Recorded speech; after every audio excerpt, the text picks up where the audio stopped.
हाय मैत्रिणींनो, सर्वजणी कशा आहेत? मस्त आहेत ना? मस्तच राहा. मी अर्चना, कुक विथ अर्चना या चॅनलमध्ये सर्वांचं मनापासून स्वागत करते.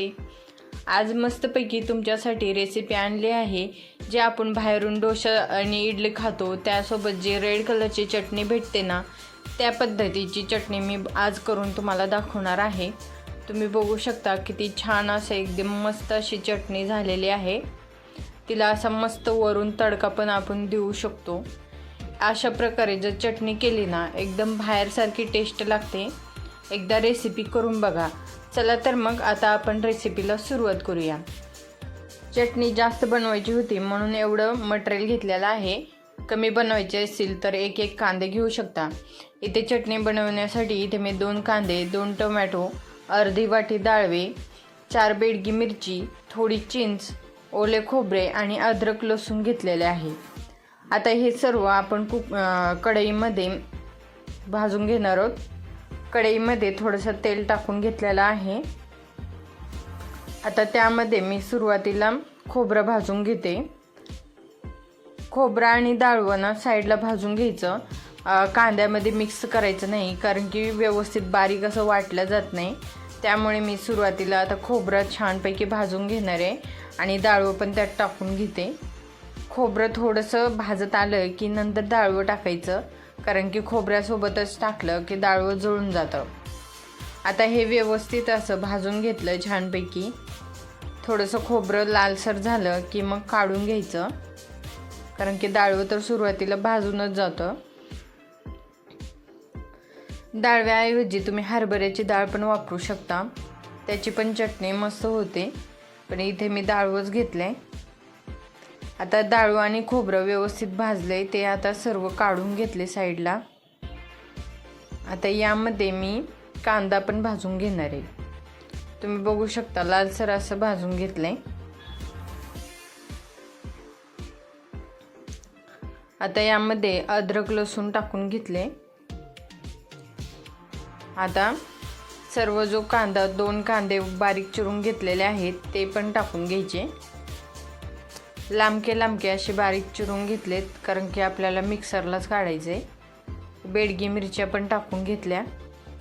आता व्यवस्थित कांदा असा लालसर होईपर्यंत भाजून घ्यायचा. कांदा छान असा भाजून घेतला ना लालसर, जेवढं तुम्ही कांदा लालसर भाजून घ्याल तेवढी चटणी एकदम टेस्टी होते.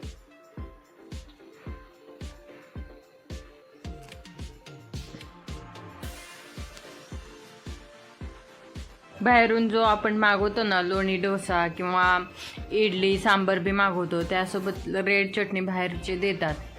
तर ते चटणी अशा प्रकारे करतात, तर एवढी मस्त आणि टेस्टी लागते ना. डोशासोबत या इडलीसोबत ही जर चटणी साईडला आपण घेतली तर खूपच छान लागते. आता यामध्ये थोडंसं मी मीठ टाकून घेतलेलं आहे. कांदा भाजतानाच मीठ टाकायचं, म्हणजे कांद्यामध्ये त्याची टेस्ट उतरते. छानपैकी भाजून घेतला कांदा बघा.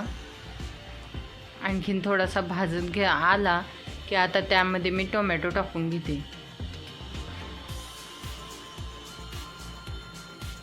आता टोमॅटो पण छान असं परतून घ्यायचं.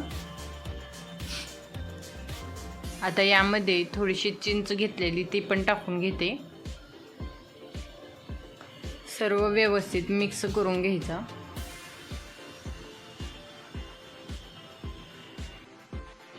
आपण कांदा भाजत असताना सर्व वस्तू त्यामध्येच टाकून घ्यायच्या आणि सर्व मिक्स करून घ्यायचं. आता मी तुम्हाला सुरुवातीला म्हणले होते त्याप्रमाणे डाळवं आणि खोबरं मी सुरुवातीला मिक्सरला काढून घेणार आहे, कारण की सेपरेट डाळवं आणि खोबरं काढून घेतलं ना तर खोबरं असं मोठाड चटणीमध्ये राहत नाही. त्यामुळे आता डाळवं आणि खोबरं मिक्सरला बारीक करून घेते. आता हे चांगलं पावडर सारखं झालेलं आहे. आता हे साईडला काढून ठेवते. हे आपण साईडला काढून ठेवल्याच्या नंतर आपण कांदा जो भाजून घेतलेला आहे तो मिक्सरला काढून घेणार आहोत. कढईमधील कांदा, अद्रक, टोमॅटो, मिरची हे सर्व आता आपण प्लेटमध्ये काढून ठेवणार आहोत. जरा याला थंड होऊ द्यायचं, नाहीतर असंच गरम गरम असताना जर आपण मिक्सरला काढलं तर पोळण्याची शक्यता असते, कारण की मिक्सरमध्ये हवा फुल भरते आणि फिरवलं ना डायरेक्ट अंगावर उडून पोळतं. त्यामुळे कधीही झालं पनीरचे बी ग्रेव्ही झाली किंवा अशा चटण्या झाल्या तर पूर्णपणे थंड होऊ द्यायचं, मगच मिक्सरला काढायचं. एक काळजी घेण्यासाठी मी सांगते, माहिती राहावं म्हणून. कधी कधी काय होतं, कोणाकोणा माहिती नसतं, डायरेक्ट गरम गरम मिक्सरला लावतात आणि चटका बसतो. त्यासाठी थोडंसं हे थंड होऊ द्यायचं, नाहीतर कढईतून काढल्या फॅनच्या खाली ठेवून द्यायचं, लगेच थंड होतं. आता हे सगळं थंड झालेलं आहे. आता मी मिक्सरला काढून घेते. तुम्ही बघू शकता किती मस्त असं मिक्सरला काढून घेतलं आहे, बारीक एकदम झालेलं आहे. आता यामध्ये ना आपण खोबरं आणि डाळू जे वाटून घेतलेलं आहे ते पण घालून घेऊन परत वाटून घेणार आहोत. म्हणजे एकदम चटणी अशी एकदम बारीक होते आपली, म्हणजे ओळखायलाच येत नाही त्यामध्ये टोमॅटो आहे की डाळू आहे की खोबरं आहे. अशा प्रकारे एकदम वाटून घ्यायचं बारीक बारीक.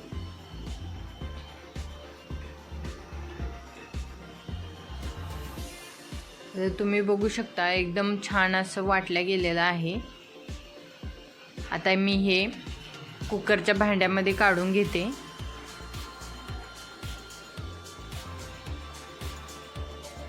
आणि थोडं थोडं घेऊन परत वाटून घेते. आता हे एकदम बारीक पाणी घालून थोडंसं वाटल्यामुळे एकदम थिकनेस आलेला आहे चटणीला आपल्या. थोडंसं आणखीन पाणी घातले. तुम्ही बघू शकता एकदम छान अशी चटणी झालेली आहे. थोडंसं तुम्हाला कलर हवा असेल ना तर थोडीशी लाल काश्मीरी मिरची पण टाकू शकता. आता माझं ही अशा प्रकारची चटणी झालेली आहे, थोडीशी नॉर्मल कलर आलेली आहे. आता यावर मी मस्तपैकी आता तडका देणार आहे. तडका दिला ना खूप छान लागते, टेस्ट लागते चटणी. चटणी आपली मस्तपैकी तयार झालेली आहे. यावर एकदम जिरे मोहरीचा तडका द्यायचा आणि मस्तपैकी लोणी डोशासोबत किंवा इडलीसोबत खायचं. आता चला मग पटकन आपल्या चॅनलला सबस्क्राईब करून घ्या आणि तुमच्या मैत्रिणींना हा पण व्हिडिओ शेअर करा आणि मस्त मस्त लाईक मिळवून द्या. आता मस्तपैकी चरमण असा तडका देऊया चटणीला आणि मस्तपैकी खायला घेऊया.